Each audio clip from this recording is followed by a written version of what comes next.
My name is Brooke and I work at Meadowview Poultry, which is a 4th generation farm. We're in Abbotsford, British Columbia.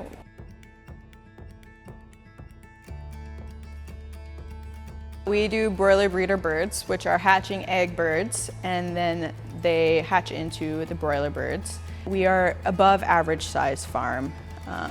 We're quite large on the scale. So we have 3 barns laying, not all at the same time. We have them in different kind of sections.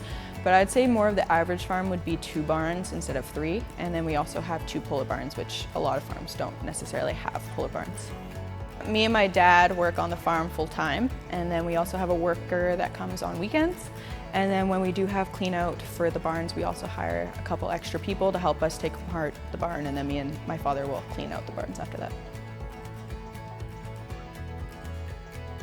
We start around 5:30, and then we do walking of the barns, checking on animal welfare, and then we will collect all the eggs after all the barns are finished, and then we will clean up, and then day to day kind of differs because some days will be longer, some will be shorter. So a typical day I'd be done by 4:30. Wake up at 5, be done by 4:30, and then we do just maintenance around the farm, cleaning, fixing, a lot of things break. And then, yeah, just there's so much to do on a farm that you're always busy. Me and my dad have always been a lot similar. So I was a daddy's girl when I was growing up, so I followed him all around the farm. We didn't start chicken farming. We were dairy farmers at first for the first 7 years of my life and most of Len's life. And then we moved here, and I wasn't really into farming when I first got here. I was 7, so I didn't want to do the work. So I would say after high school, I kind of tried out different jobs and I didn't really like them. So I did work on and off the farm for family help. It's a large farm, so we always can use some help. And then one day I just was like, I'm gonna do it full time. We're broiler breeder birds, so our eggs will come out and they're fertilized, so then they will hatch. Well, we collect them, then they go to a hatchery, and the hatchery will hatch them and bring them to the next farm. And we differ because ours are fertilized, whereas a layer bird, which you would get in the grocery store, would be not fertilized at all because they don't have roosters, whereas we do have roosters. So we get them, our first birds, when they first get here. We do have our own pullet barn, so we get them between the first day of their life to the second day because they are flown in. And then we keep them in said pullet barn for 20 weeks. And the pullet barn differs from a lay barn because the pullet barn is completely flat. Whereas once they move into a lay barn at 20 weeks, there are slats and roosts, and then just a small area that's more of the flat, kind of like what they're used to. And then they will lay and stay here from 20 weeks until they're about 56 or 57 weeks. It depends on when the date is for each hatchery, because hatcheries have more eggs sometimes and less eggs. It depends on the producer and how many birds are going on at the time. And then we will collect the eggs and they will go to the hatchery, and then they're incubated for 21 days, and then they're hatched at the hatchery, and then the hatchery will take those birds and they will be brought to a broiler farm. So the total value of the hatching industry is $52 million. We have 9.9 million hatching egg growers here in BC. So those are the eggs that'll hatch and become our birds. So we get 9.9 million of those. And then in the BC only, we have 60 farms in total for broiler breeders only. Everything is temperature controlled. We have computers and everything that control everything, but we still check everything every day, making sure they got water, which all water is filtered water, and it goes through a few filters before it even gets into said barn. And then we also have feeders, and then we make sure that that fed out properly, that they're at even time, so that all birds get it distributed evenly. Our scratch is sawdust, and same with our pullet barns, it's all sawdust, so it's dry and fluffy and they get to pick in it and scratch. And then the hens, when they're older, they like to dig and lay down and kind of nestle in there. And then we also have nests in the barn as well, and then those are where the birds would lay almost all of their eggs because it's comfortable. They have rubber pads in there, so it's very comfortable and cozy for them. And birds love to be close to each other, so we'll have sometimes 2 or 3 birds in one nest. Biosecurity is mainly just for making sure illnesses and disease don't get into our barn and that we are completely sterile in a way.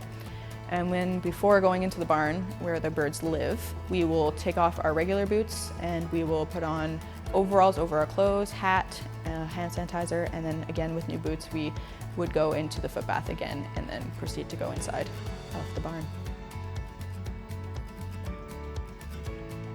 When we first started, we had tables actually, so where each of those lines or those belts you see, there would be a table there, and we'd pick them all by hand.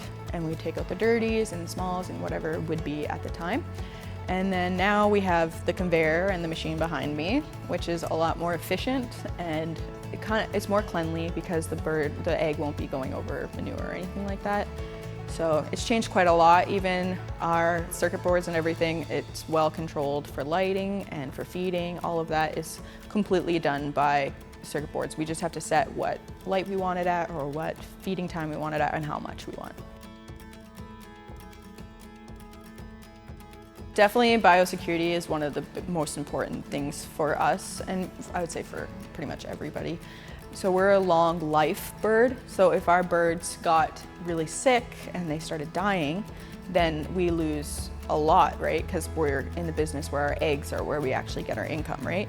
So if we had a whole flock die, then we're out an entire lifetime of birds, and then we'd lose a lot for us, and we don't want our birds to die either. So we use sawdust, which it does decompose and everything. And when our barns are finished and cleaned out, our manure goes to farmers and they will spread it on their fields, which helps everything grow, like plants, corn, crops, whatever it may be. And other than that, we reuse everything. Slats get reused, 2x8s get reused, pipes get reused, everything. And then, yeah, we don't actually throw away anything unless it's broken. Animal welfare, like you talk to any farm, obviously our animals are our life, right? You think about it, it's our life, that's our livelihood, it's the most important thing to us. We want to make sure our birds are healthy and well, because a healthy bird, it's happy, it'll lay eggs, and it'll have a great life, right? So animal welfare is definitely one of the most important things, and then just everything going well. You want evenly distributed feed, everything needs to be even, because otherwise you're gonna have issues. You collect eggs every day, which can be tedious, but at the same time you get to see your product and you get to check on everything and make sure it's all good.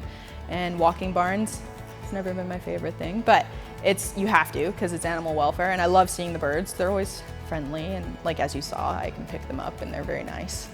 And you know, everything, learning mechanically, learning circuit boards, learning how to collect eggs and run the conveyor properly, because I grew up with tables, which is very different than what we have now.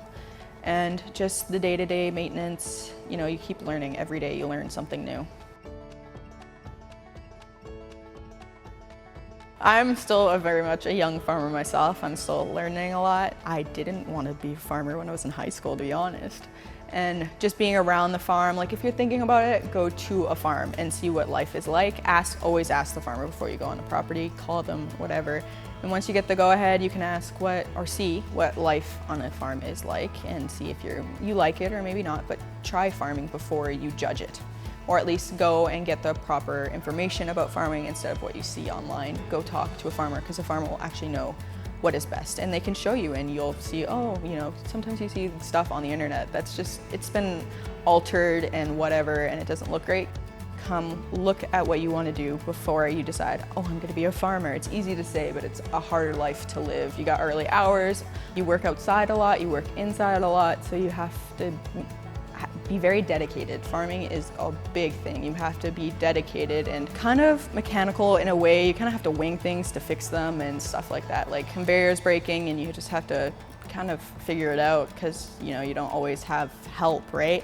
So you figure it out yourself and learn the hard way. So you have to be okay with learning things on your own and being open-minded.